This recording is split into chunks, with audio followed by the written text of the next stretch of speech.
tomuto videu som išiel do knihkupectva a kúpil som Kamasutru. Krok za krokom k blaženosti. Poďme sa teda nechať inšpirovať literatúrou. Krabie objatie. Hodnotenie zmyselnosti 4 hviezdičky. Keďže nemôžem ukázať, ako to vyzerá v knihe, pretože je tu veľmi veľa holých ciciek a to sa Instagramu nepáči, tak ti bude musieť postačiť moje prekreslenie cez skicár. Krabia poloha je presne tá poloha, ktorú využiješ, keď spíš vedľa niekoho tretieho a snažíš sa nenápadne šoustať pod perinkou. Muž leží na boku, žena oproti nemu, no a vyloží si na neho nohu. Všade je aj rubrika Prečo to funguje. Pretože ste tak blízko pri sebe, že si môžete navzájom šepkať do uška sladké hlúposti. Akože čo napríklad? O, láska, zaujímalo by ma, či jednorožce serú z brzlinu. Mandarínska kačička. Toto dali máme. Hodnotenie zmyselnosti 1 hviezdička. No, nie som odborník, ale myslím si, že to bude tým, že pri tomto musíš mať medzi nohami mandarínskeho kačera na antibiotikách, aby si sa vôbec špičkou nakúkol do predsiene. Žena, jedna noha vystretá dole a druhá pokrčená hore. No a muž, ten je v polohe seriem v lese. Rubrika Prečo to funguje. Jeden druhému môžete s úsmevom pomôcť, aby ste sa dostali do tejto polohy.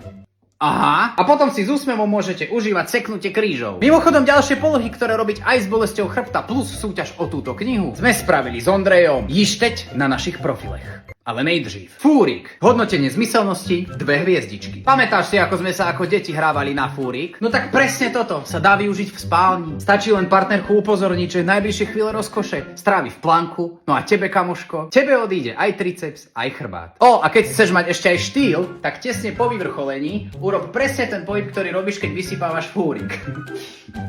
Robí to tak, že nikto nemôže povedať, že som samozvaný.